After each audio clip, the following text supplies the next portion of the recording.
What's up, plant lovers? Welcome back to my channel. In today's video I'm going to be talking all about Syngoniums. Syngonium Podophyllum is a species of Arrowhead that has become very popular as a houseplant. Syngoniums are native to tropical rainforests. They're also known as the Arrowhead plant or the goosefoot plant. Syngoniums are very easy to care for and very adaptable plants. They are suitable for both beginners and more experienced plant parents. Now, when it comes to light, Syngoniums do prefer bright indirect light. However, they are very tolerant of lower light situations. However, for optimal growth, I would recommend bright indirect light to medium light. And it's also worth noting that the variegated varieties may require more light to maintain their coloration. So let's talk about watering. Syngoniums don't really like to dry out completely, so what I tend to do is I let the top of the soil dry out before I give the plant a drink. But do make sure you don't overwater your plant. They really don't like sitting in waterlogged soil, and if they're in wet soil all the time, this can actually lead to root rot. When it is time to give them a drink, water them through really thoroughly and let the water come out of those drainage holes. So what kind of potting mix do Syngoniums like? These plants do require a well-draining potting mix with good aeration. I personally use a mix of equal parts coco coir, perlite and orchid bark.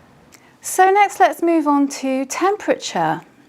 Although these plants do prefer warmer temperatures, they are also, from my own experience, really tolerant of cooler temperatures.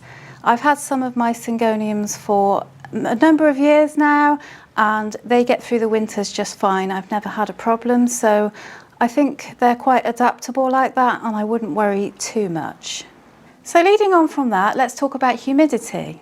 Now generally Syngoniums do really love humidity and they would definitely enjoy it if you were to give them some extra humidity by running, say, a humidifier. They are native to tropical rainforests, so they definitely would enjoy those conditions. However, they're also really adaptable, and from my own experience, I just keep my Syngoniums in ambient humidity here in the UK. I've never used a humidifier and they have never suffered for it, so I'd say don't worry too much about that. So next let's talk about the growth pattern of these plants. Syngoniums are really fast growers, and as they grow they will start to trail. In the wild, Syngoniums do climb trees with their aerial roots, so it is a vining plant, and if you want to give it something to climb, they really do respond well to that. They love to climb a pole or a trellis or anything else you'd like to get creative with. Next up is fertiliser. I fertilise my Syngoniums every 2 to 4 weeks in the spring-summer months because that's when they are growing the most. If they are continuing to grow during winter, then I do still fertilise them, but usually their growth is a little bit slower, so I tend to just do it once a month. And if they do stop growing because of the cooler temperatures, I just stop fertilising altogether and then start again in spring. So I'm afraid we do have to talk very quickly about pests. As with all plants, Syngoniums can get pests. When it comes to pests, I personally find that pest prevention is better than cure, so I tend to have a routine where I will regularly clean the leaves on the plants, making sure to shower down both the fronts and the backs. You can also wipe them with a wet cloth too, and this just helps to prevent any pest problems by keeping the leaves clean and washing away any potential pests that might be there. And then if I do find pests, I tend to mix my own insecticidal soap using 1 part rubbing alcohol to 6 parts water, also adding about a tablespoon of dish soap to it, shake it all up and then spray it on there or wipe it on there with a cloth. And you should also isolate the plant that's got the pests and then repeat this step every few days. That's what I do personally, but of course we've all got different ways of dealing with pests. And then I just basically repeat until the pests are gone. So let's talk about propagation. Syngoniums are super easy to propagate. They can be propagated from cuttings. You can put them into water or soil or whatever your preferred medium to propagate in is. And in my experience, this plant roots really easily. I've pretty much had success with every cutting that I've taken from this plant over the years. All you need to do when you take your cutting, make sure that you find a node and an aerial root and cut below there, because that is where the plant will root from. To be honest, you're pretty much guaranteed success after that. Just make sure you put the plant in a bright indirect spot so it gets plenty of light. I'd also recommend propagating your plant in the spring, summer months when it's warmer, as they don't always take that well during winter when it's cooler.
Thanks so much for watching today's video, guys. I really hope you found it useful and it helps you to keep your Syngoniums happy and healthy. If you did like the video, give it a thumbs up and maybe subscribe to the channel if you haven't already. And until next time, guys, take care of your plants and take care of yourself.